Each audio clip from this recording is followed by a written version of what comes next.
నమస్తే, victory media news కు స్వాగతం. నేను దుర్గా ప్రసాద్. ముందుగా వార్తల్లోని ముఖ్యాంశాలు చూద్దాం. శ్రీశైలం మల్లన్న ఆలయంలో సీఎం చంద్రబాబు ప్రత్యేక పూజలు.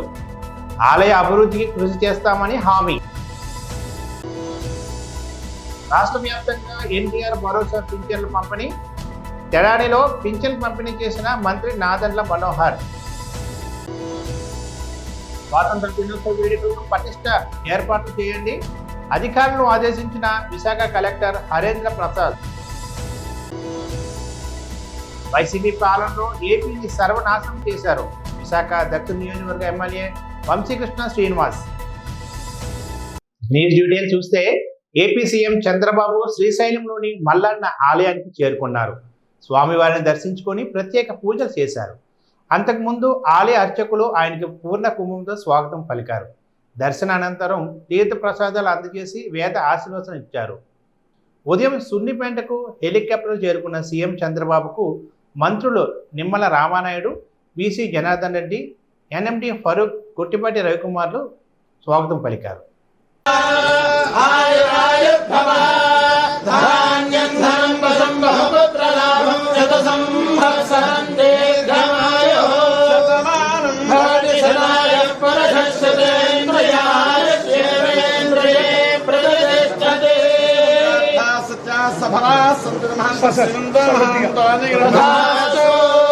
गंगा पार्वती भ्रमरांबासमेत मल्लिकार्जुन प्रसादनाचंद्राक्रम वंशाभिवृद्धिरस्तु। अमरावती निर्माणस्य शीघ्रमेव परिपूर्ण फलताभिवृद्धिरस्तु। सर्वदा दिग्विजयमस्तु। पोलवरं प्राजतु शीघ्रमेव पुनः संपूर्णता परिपूर्णता सिद्ध्यस्तु। यजमानस्य अखंड दिग्विजय प्राप्तिरस्तु। महंत श्रीमंतो महान्तोऽनुग्रहस्तु। पारिश्रामिकाभिवृद्धिरस्तु। महंत श्रीमंतो महान्तोऽनुग्रहस्तु। राजद्वारे राजमुखे सर्वदा सर्वत्र दिग्विजय प्राप्तिरस्तु। सत्यासन्तु यजमानस्य कामाः। రాష్ట్ర ప్రభుత్వం పేదలకు అందిస్తున్న ఎన్టీఆర్ భరోసా పింఛన్లో అర్హులైన వారందరికీ సకాలంలో అందించాలని రాష్ట్ర పౌర సరఫరాల శాఖ మంత్రి నాదెండ్ల మనోహర్ అన్నారు. గురువారం తెనాలి నియోజకవర్గంలోని పలు ప్రాంతాల్లో ప్రభుత్వం పేదలు, వృద్ధులు, దివ్యాంగులకు అందించిన పింఛన్ల సొమ్మును మంత్రి చేతుల మీదుగా అందించారు. కూటమి ప్రభుత్వం ఆధ్వర్యంలో ఏపీ ప్రజలకు ప్రజారంజక పాలన అందిస్తున్నామన్నారు. ప్రతి నెల 1, 2 తేదీల్లోనే పింఛన్ పంపిణీ ప్రక్రియ పూర్తి చేయాలని అధికారులను ఆదేశించారు.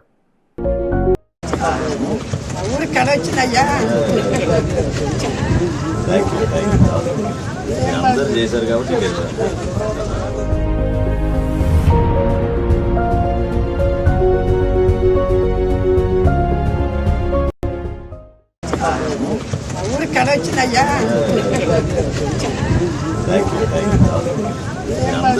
కాబట్టి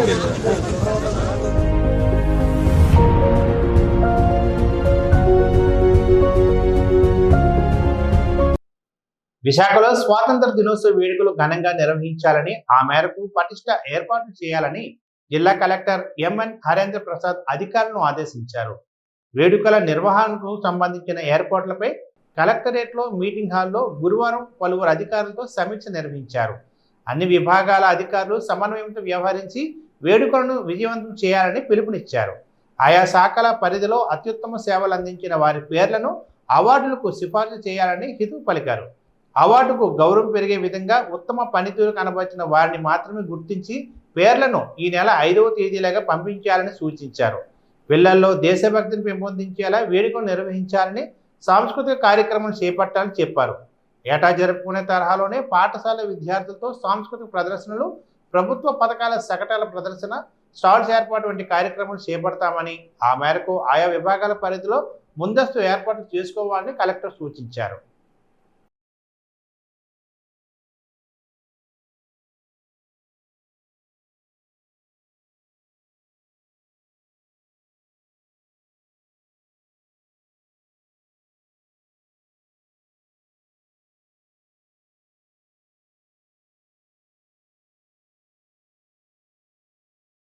We have called for this meeting for preparations to be made for the 77th Independence Day celebrations, which will happen on 15th of August in the coming month, in the current month. So I hope all of you have gone through the proceedings. The proceedings అందరి కూడా చేరి ఉంటుంది అనుకుంటున్నాను. We will go through it once again for the benefit of everyone to understand ప్రతి department యొక్క role ఏంటి, responsibility ఏంటి అనేది అర్థం చేసుకోవడానికి, అదేవిధంగా ఎటువంటి సమస్య లేకుండా ఈ కార్యక్రమం జరగడానికి ఎటువంటి చర్యలు తీసుకోవాలని మనం చర్చించుకోవడం కూడా జరుగుతుంది. So after the initial discussion, if you have any concerns or past ఎక్స్పీరియన్స్లో ఏదైనా సమస్య మీరు ఎదుర్కొని ఉంటే వాటి గురించి చెప్తే వాటిని we will take that into consideration and see to that those issues are addressed in the coming function. Okay, so starting with the regular proceedings, usually independence jarugutuna incharge ministry lo manaki flag hoisting cheyadam jarugutundi. So that is yet to be notified. Of course we will come to know shortly. So based on that we will make the preparatory arrangement. So major role దీంట్లో చూస్తే commissioner of police మరియు తరఫు నుంచి చేయాల్సి ఉంటుంది. So దీనికి సంబంధించిన arrangements మనం డీటెయిల్గా ఇవ్వడం జరుగుతుంది. పోలీస్ పరేడ్ గ్రౌండ్స్ మనము ఏర్పాటు చేసుకోవాలి. దానికి కావాల్సిన సపోజ్ లెవెలింగ్ కానీ, ట్రాక్స్ కానీ, మన పరేడ్ ప్రాంతం నీట్గా చేసుకోవడం, స్టోన్స్ అన్నీ కూడా తీసేయడం అన్నీ కూడా టేకప్ చేయాలి. అదేవిధంగా అక్కడ కావాల్సిన పెయింటింగ్ ఏదైనా చేయాలంటే ఆ మరమ్మతు పనులు కూడా పూర్తి చేసుకుని చెప్తున్నాను. దెన్ పోలీస్ బ్యాండ్ ఏర్పాటు చేసుకోవాలి, వాళ్ళు కూడా సిద్ధమవుతున్నారు అనుకుంటున్నాను. గార్డ్ ఆఫ్ ఆనర్ మనం ఇవ్వాల్సి ఉంటుంది. That also they have to plan. Ceremonial jeep for inspection of the contingents మనం చూడడానికి అది సెరమోనియల్ జీప్ తయారు చేసుకోవాలి. ఆ జీప్ ఒక ఫిట్నెస్ కండిషన్స్ అన్నీ కూడా ఒకసారి మన రిక్వైర్డ్ ట్రాన్స్పోర్ట్ డిపార్ట్మెంట్ ద్వారా చేయించుకొని సిద్ధం అవ్వాలి. దెన్ పోలీస్ పరేడ్స్కి ప్రాక్టీసెస్ ఇంకా వైసీపీ పాలనలో రాష్ట్రాన్ని అన్ని రంగాల్లో సర్వనాశనం చేశారని విశాఖ దక్షిణ నియోజకవర్గ ఎమ్మెల్యే వంశీకృష్ణ శ్రీనివాస్ అన్నారు. గురువారం విశాఖ నగరంలోని తెలుగు శక్తి ఆధ్వర్యంలో బాబు పరిపాలన రాష్ట్ర పురోగతి అనే అంశంపై హోటల్ దస్పల్లాలో ప్రత్యేక సదస్సు నిర్వహించారు. ఈ కార్యక్రమానికి ముఖ్య అతిథిగా హాజరైన ఎమ్మెల్యే వంశీకృష్ణ శ్రీనివాస్ మాట్లాడుతూ జగన్ ప్రభుత్వంలో అభివృద్ధిని తొంగలోకి తొక్కి స్వప్రయోజనాలకు అధిక ప్రాధాన్యత ఇచ్చారన్నారు. కూటమి ప్రభుత్వం అధికారంలోకి వచ్చిన తరువాత అన్ని వర్గాల ప్రజలకు పూర్తి స్థాయిలో మంచి పరిపాలనతో పాటు సంక్షేమ పథకాలను అందించే దిశగా పనిచేస్తున్నట్టు తెలిపారు.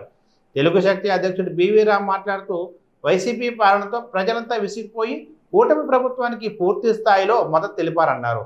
ఏపీలో కూటమి ప్రభుత్వం 50 రోజులు పూర్తి చేసిన సందర్భంగా ఈ కార్యక్రమం నిర్వహించామన్నారు.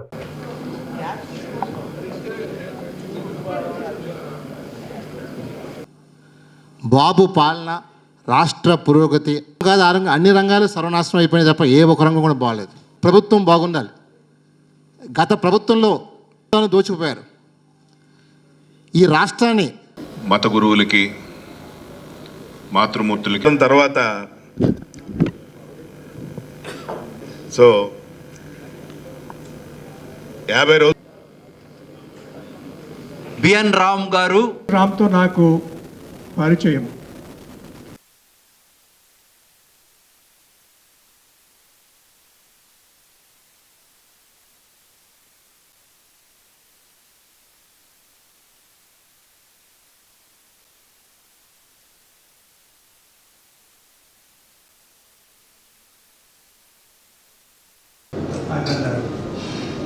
ఇలా ఉంటాయి.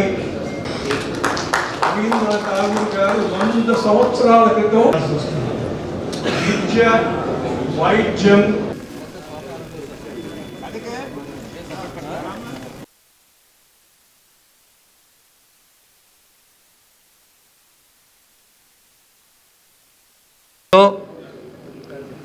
ఏదో 100 రోజులకో, సంవత్సరానికో, 5 సంవత్సరాలకో, 3 సంవత్సరాలకో చేసుకునేటువంటి కార్యక్రమాన్ని, అంటే శ్రీ గురుభ్యో విష్ణుకుమార్ రాజు గారు అప్పుడు జనరల్ సెక్రటరీగా ఉన్నారు.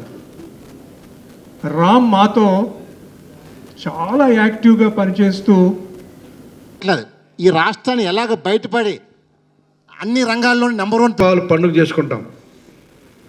నరకాసురుడు అనే ఒక రాక్షసుడిని వధించబడ్డారు కాబట్టి ఒక పండుగ వాతావరణం అప్పుడు మనం అందరం కూడా ఇప్పటికీ చేసుకుంటూనే ఉంటాం. అలాగే జగన్మోహన్ రెడ్డి అని పరిపాలన పోయిన తర్వాత ఈ రాష్ట్రంలో దీపావళి చేసుకున్నారు. మీకు ప్రత్యేకించి కూడా చెప్పాల్సిన ఆ మెజార్టీలో నిదర్శనం. అంత ఘోరంగా వాళ్ళు ఓడిపోవడం కారణం ఏంటంటే ఆ రాక్షస పరిపాలన. దాని నుంచి బయటకు వచ్చే చాలు, ఇంకా మేము మీరేం చేయవసరం లేదన్న విధంగా ప్రజలు ఓట్లు వేశారు. దాన్ని బట్టి అర్థం అవ్వాలి మనకి ఆయన ఎంత ఘోరంగా ఈ రాష్ట్రాన్ని పరిపాలించారు. ఆయన అసెంబ్లీలో ఏం మాట్లాడారు, బయటకు వస్తే ఏం మాట్లాడారు, ప్రజలు ఏం సమాధానం చెప్పారు, ఈ రెండు ఆలోచిస్తే మనకు అర్థమవుతూ ఉంది.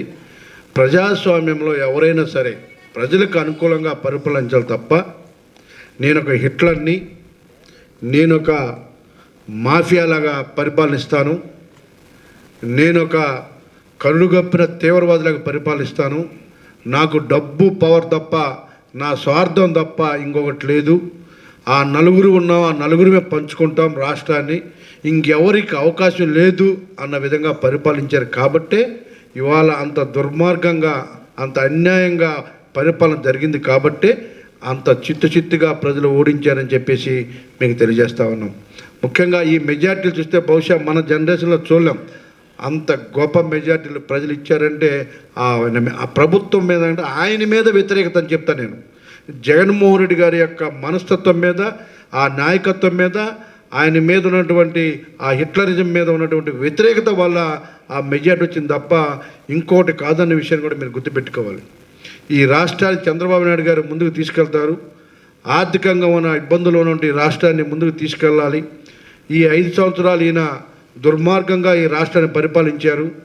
ఈ పరిపాలన వల్ల అటు ఎంప్లాయీస్, వ్యాపారస్తులు, అన్ని వర్గాల ప్రజలు కూడా తీవ్ర ఇబ్బందులు పడుతూ ఉన్నారు. ఈ బాధ్యతలన్నీ కూడా తీర్చాలంటే, ఈ బరువు మొయ్యాలంటే అనుభవజ్ఞమైనటువంటి వ్యక్తి, సమర్థమైన వ్యక్తి, ఎటువంటి స్వార్థం లేకుండా పరిపాలించే నాయకులు కావాలని చెప్పేసి ఇవాళ ఎన్డీఏ ప్రభుత్వాన్ని వేదిక మీద తీసుకొచ్చారు. అది చంద్రబాబు నాయుడు గారి యొక్క ఆధ్వర్యంలో, పవన్ కళ్యాణ్ గారి యొక్క సహారంతో, మోడీ గారి యొక్క సలహాలతో ఇవాళ ఈ ప్రభుత్వం నడుస్తూ ఉంది. నియోజకవర్గం 20 ఎకరాల్లో దాదాపు 150,000 మంది ఇబ్బంది పడుతున్నారు. వీటన్నిటి మీద రాష్ట్ర వ్యాప్తంగా ఉన్నటువంటి ఎండోమెంట్ సమస్య కానీ, అలాగే విశాఖపట్నం పోర్ట్ కాలుష్యం మీద, అలాగే అండర్గ్రౌండ్ యూజీడీ మీద పూర్తి స్థాయిలో మేము మాట్లాడడం జరిగింది. ఈ ఎండోమెంట్ సమస్య, పంచగ్రామాల సమస్య తీరితే సగం విశాఖపట్నం ప్రజలు హ్యాపీగా ఉంటారు. మన ప్రాచీన హస్తకళను పరిరక్షించుకోవాల్సిన బాధ్యత నేటి తరంపై ఉందని అభ్యుదయ గ్రామీణ డ్వాక్రా స్టేట్ కమిటీ సభ్యులు కోట దేవకీదేవి అన్నారు. ఆశీలమఠ కేఏపాల్ ఫంక్షన్ హాల్లో అభ్యుదయ గ్రామీణ డ్వాక్రా స్టేట్ కమిటీ ఆధ్వర్యంలో ఇటీవల ఏర్పాటు చేసిన డ్వాక్రా ఎగ్జిబిషన్ను డ్వాక్రా స్టేట్ కమిటీ సభ్యులు సందర్శించారు. ఈ సందర్భంగా దేవకీదేవి మాట్లాడుతూ హస్త కళాకారులు తయారు చేసిన ఉత్పత్తులను ప్రతి ఒక్కరూ కొనుగోలు చేసి వారిని ప్రోత్సహించాలని కోరారు. హస్త కళాకారుల సంక్షేమాన్ని దృష్టిలో పెట్టుకొని ఇటువంటి ఎగ్జిబిషన్ ఏర్పాటు చేయడం పట్ల హర్షం వ్యక్తం చేశారు. కేంద్ర ప్రభుత్వం హస్త కళాకార ప్రోత్సాహానికి, వారి సంక్షేమానికి అధిక ప్రాధాన్యత ఇస్తుందని చెప్పారు. అనంతరం ఎగ్జిబిషన్లో పలు స్టాండ్లు సందర్శించారు. కార్యక్రమంలో అభ్యుదయ గ్రామీణ డ్వాక్రా స్టేట్ కమిటీ సభ్యులు పాల్గొన్నారు.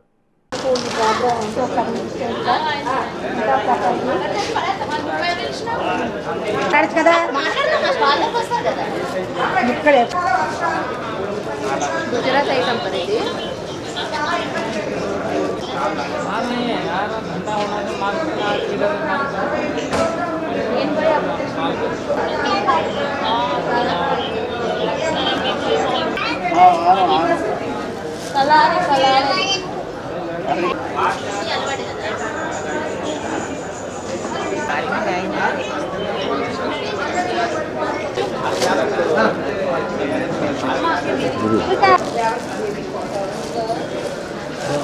ఇది డైలీ అవసరమైతే మాత్రం పక్కన పెట్టు.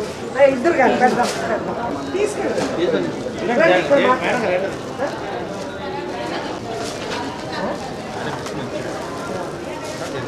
నెక్లీ ये देखिए, जैसे घर में कोई भी लड़कियाँ ये देखिए सर, लंच में पहना या टी शर्ट कुर्ती पहनी है, उसके ऊपर डाल सर आपको तंदी आती है अच्छे से। ये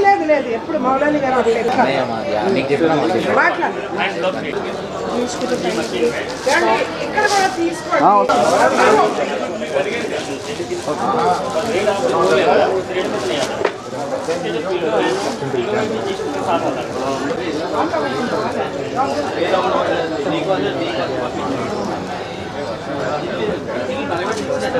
భయపడకుండా మాట్లాడు. అందరు తిన్నా మీరు తీసుకున్నారా? అన్ని రెడీగా ఉన్నాయి.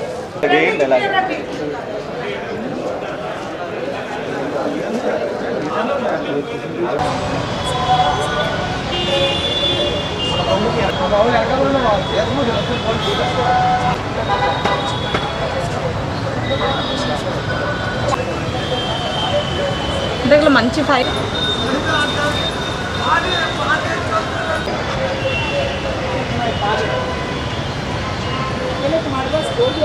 డ్వాక్రా స్టేట్ కమిటీ ప్రెసిడెంట్గా గత 10 సంవత్సరాలుగా ఈ కమిటీని ఏర్పాటు చేసుకోవడం జరిగింది. ఆంధ్రప్రదేశ్ నుంచి కాక అన్ని జిల్లాలు రాష్ట్రాల నుంచి నేషనల్ కమిటీగా కూడా ఏర్పాటు జరగటం మాకు చాలా ఆనందదాయకంగా ఉంది. ఈ కమిటీలో 10,000 మంది నుంచి 25,000 మందికి ఉపాధి కల్పించుకుంటున్నాం. మా స్వశక్తిగా పట్టుదలగా మేమందరం డ్వాక్రా, మెప్మా, చేనేత, నిరుద్యోగులు, వికలాంగులు, హ్యాండిక్రాఫ్ట్, హ్యాండ్లూమ్, సీనియర్ సిటిజన్స్ అందరికీ కూడా ఎవరికైనా సరే జీవనోపాధి కావాలంటే ఉపాధి కల్పించుకోవాలి. అలాగే మా కమిటీ ద్వారా ఎన్ని కష్ట నష్టాలు వచ్చినా కూడా కరోనా టైంలో కూడా ఈ కమిటీ అందరికీ దోహదపడిందని చెప్పక తప్పదు. కాబట్టి ఈ రోజున గత నెల రోజులుగా కే పాల్ గారి కళ్యాణ మండపంలో ఫంక్షన్ హాల్లో చేతి వృత్తులు. ఏపీ ముఖ్యమంత్రి చంద్రబాబు శ్రీశైలం పర్యటనలో భాగంగా ప్రాజెక్టును సందర్శించారు. పర్వాలు తొక్కుతున్న కృష్ణమ్మకు జలహారతి పట్టారు. కృష్ణానదికి శాస్త్రోతంగా పూజా కార్యక్రమాలు నిర్వహించారు. అంతకుముందు శ్రీశైలంలో కొలువు తీరిన భ్రమరాంబిక మల్లికార్జున స్వామి వారిని చంద్రబాబు దర్శించుకున్నారు. మల్లాన్నకు ప్రత్యేక పూజలు నిర్వహించారు. ఆలయానికి వచ్చిన ముఖ్యమంత్రికి అర్చకులు సాంప్రదాయబద్ధంగా పూర్ణ కుంభ స్వాగతం పలికారు. దర్శన అనంతరం చంద్రబాబుకు తీర్థప్రసాదాలు అందజేశారు. కృష్ణానదికి జలహారతి ఇచ్చిన అనంతరం చంద్రబాబు సాగునీటి వినియోగదారులతో సమావేశం అయ్యారు.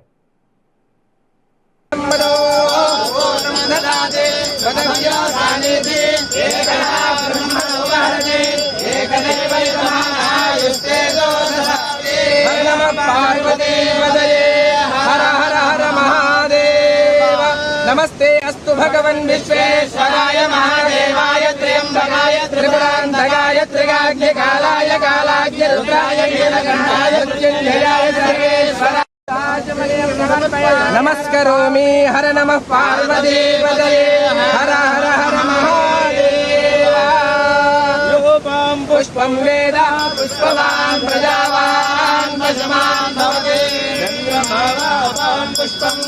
पुष्पवान् प्रजावान् पशुमान् भवति कर्पूरमङ्गलनीराजनं दर्शयामि नमस्करोमि नमः पार्वतीपतये हर हर महादेव तत्पुरुषाय विद्महे महादेवाय धीमहि तन्नः रुद्रः प्रचोदयात् ईशानः सर्वविद्यानाम् ईश्वरः सर्वभूतानां ब्रह्माधिपतिर्ब्रह्मणाधिपतिर्ब्रह्मा शिवो मे अस्तु सदा सरस्वती नर्मदा सिन्धु कावेरी जलेऽस्मिन् सन्निधिं कुरु गंगा देवतायै नमो नमः कृष्णादेवी नदी देवतायै नमो नमः पुष्पाणि समर्पयामि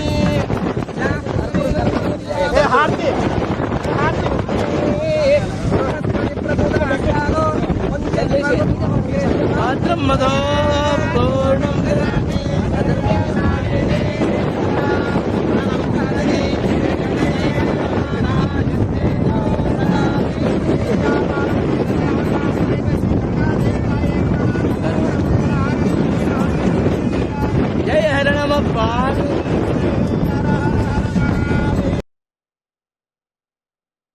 విశాఖ నగరంలోని 7 హిల్స్ ఆసుపత్రి యాజమాన్యం పదవీ విరమణ చేసిన కార్మికులకు తక్షణమే అన్ని రకాల రాయితీలు కల్పించాలని సిఐటియు నాయకులు కోరారు. గురువారం విశాఖ సిపిఎం కార్యాలయంలో ఏర్పాటు చేసిన మీడియా సమావేశంలో ఆయన మాట్లాడుతూ గత 30 ఏళ్లుగా ఆసుపత్రిలో పనిచేస్తున్న కార్మికులకు యాజమాన్యం మార్పు పీరియడ్ తొలగించడం సరికాదని, తక్షణమే వారికి అందాల్సిన అన్ని రకాల రాయితీలు, ఇతర బెనిఫిట్స్ అందించాలని డిమాండ్ చేశారు. ఇప్పటికే కార్మిక శాఖ అధికారులు ఇదే విషయాన్ని ఆయా 7 హిల్స్ ఆసుపత్రి యాజమాన్యానికి తెలియజేశారని, ఆయన కనీసం పట్టించుకోకుండా నిర్లక్ష్యంగా వ్యవహరిస్తున్నారని, ఇది సరైన పద్ధతి కాదన్నారు.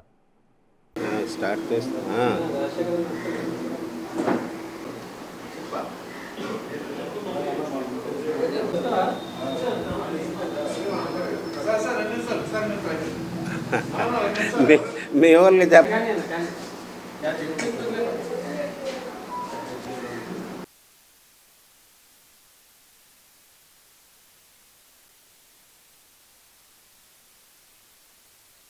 సెవెన్ హిల్స్ యాజమాన్యం కార్మికుల మీద తీవ్రమైన వేధింపులకి గురి చేయడం జరుగుతుంది. గత 30 సంవత్సరాలుగా పనిచేస్తున్న కార్మికుల్ని రిటైర్మెంట్ అయిన తర్వాత గౌరవంగా పంపించుకుంటా రకరకాలుగా వాళ్ళని వేధిస్తూ ఛార్జ్షీట్లు, మెమోలు ఇస్తామని బెదిరిస్తున్నారు.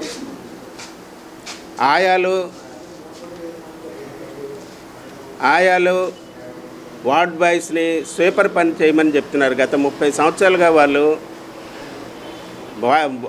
వార్డ్ బాయ్గానే స్వీపర్లుగా పనిచేస్తున్నారు. వాళ్ళని ఈరోజు కొత్తగా స్వీపర్ పని చేయమని చెప్తున్నారు. స్వీపర్ పోస్టులు ఉన్నప్పటికి కూడా వాళ్ళని కూడా ఆయాలను చేసేస్తామని చెప్తున్నారు. ఇదంతా కేవలం కార్మికులు దాదాపు 12 మంది ఈరోజు రిటైర్ అవుతున్నారు. నెలల తరబడి రిటైర్ అయిన వెంటనే ఇంత పెద్ద సంస్థ కార్మికులు చట్టాలు అమలు చేయాలని చెప్తున్నారు. కానీ యాజమాన్యం మాత్రం చట్టాలు రోజు రోజుకి ఉల్లంఘిస్తుంది. ఈరోజు కార్మికుల యొక్క రికార్డులు, వాళ్ళ సర్వీస్ రికార్డులు కూడా తప్పుడుగా చూపెట్టి వాళ్ళకి రావాల్సిన బెనిఫిట్స్ ఎగ్గొట్టడానికి ఈరోజు యాజమాన్యం రకరకాల పద్ధతుల్ని ఉపయోగిస్తుంది.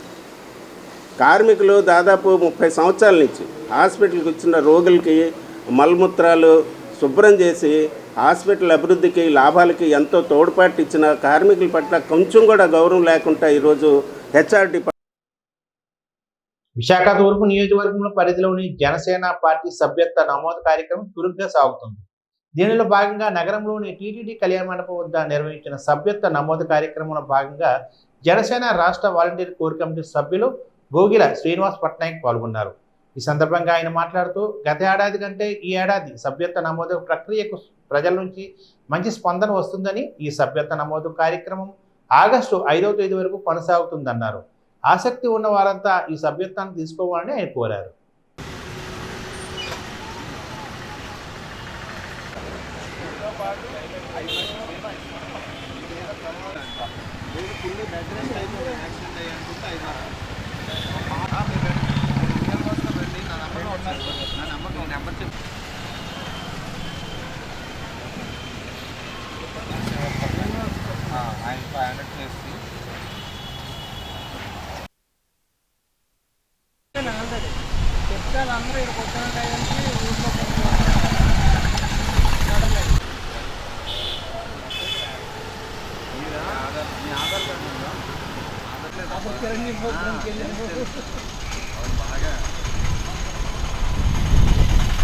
పవన్ కళ్యాణ్ గారు జనసేన పార్టీ కార్యకర్తలకి భరోసా ఇవ్వడం కోసం దాదాపు 10 నుండి 15 లక్షల మంది సభ్యత్వం దిశగా ఇప్పుడు పయనమవుతుంది.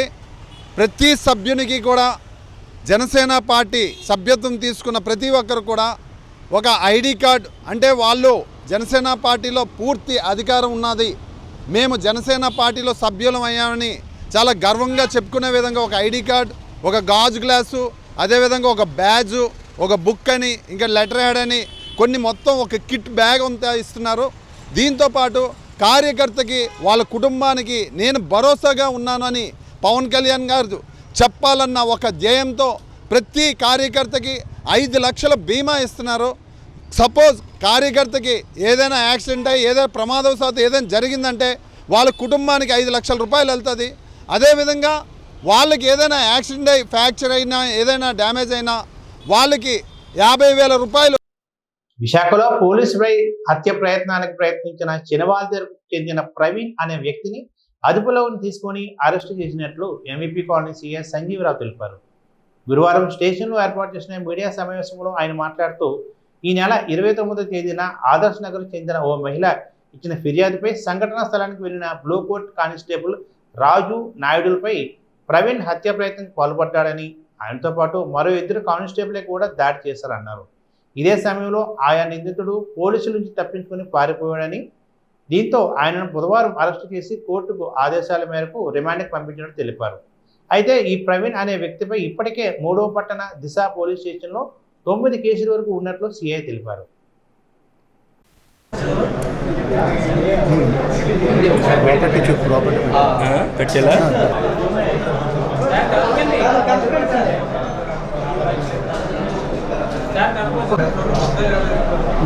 నిందితుడు ఓకే అలాగే ఆదర్శ్ నగర్లో నివాసం ఉన్నటువంటి కనకమహాలక్ష్మి ఆమె భర్త కొర్ర వినయ్ ఇద్దరి మధ్య కొంతకాలంగా విభేదాలు రావడంతో అతను చినవాల్తేరు చాకల వీధిలో ఉంటారు, ఈమె ఆదర్శ్ నగర్లో సపరేట్గా ఉంటుంది. ఆమె ఇచ్చినటువంటి ఫిర్యాదులపై దపదపాలుగా కేసులను కూడా నమోదు చేయడం జరిగింది. అలాగనే 29/7 కూడా మరలా ఆమెను కాపునానికి రమ్మని ఆమె ఆదర్శ్ నగర్ ఆమె నివసిస్తున్న ఇంటికి వచ్చి మళ్ళీ గొడవ చేయడం జరిగింది. అదే క్రమంలో ఆమె వెంటనే పోలీసు వారికి ఫోన్ ద్వారా తెలియజేయడం జరిగింది ఆ గొడవ నుండి ఆమెని సేవ్ చేయమని. ఆ క్రమంలో మా స్టేషన్ నుంచి బ్లూ కోట్ కానిస్టేబుల్ రాజునాయుడు వెళ్ళడం జరిగింది ఆ తగువుని కంట్రోల్ చేయడానికి నిమిత్తము. అదే అదునుగా చూసుకుని కొర్రా వినయ్ ఈ బ్లూ కోట్ కానిస్టేబుల్ దపదపాలుగా నన్ను ఆటంకపరుస్తున్నాడు తగువులో అనే ఉద్దేశంతో అతని పైన కూడా హత్యా ప్రయత్నం చేయడం జరిగింది. అదే క్రమంలో వార్తలు ముగించే ముందు హెడ్లైన్స్ మరొకసారి చూద్దాం. శ్రీశైలం మల్లన్న ఆలయంలో సీఎం చంద్రబాబు ప్రత్యేక పూజలు, ఆలయ అభివృద్ధికి కృషి చేస్తామని హామీ. రాష్ట్ర వ్యాప్తంగా ఎన్టీఆర్ భరోసా పింఛన్ల పంపిణీ, తెడానిలో పింఛన్ పంపిణీ చేసిన మంత్రి నాదెండ్ల మనోహర్. స్వాతంత్ర దినోత్సవ వేడుకలకు పటిష్ట ఏర్పాట్లు చేయండి, అధికారులను ఆదేశించిన విశాఖ కలెక్టర్ హరేంద్ర ప్రసాద్. వైసీపీ పాలనలో ఏపీని సర్వనాశనం చేశారు, విశాఖ దక్షిణ నియోజకవర్గ ఎమ్మెల్యే వంశీకృష్ణ శ్రీనివాస్. ఇది ఈనాటి బులెటిన్. మరొక బులెటిన్లో కలుసుకుందాం. అంతవరకు స్టే ట్యూన్.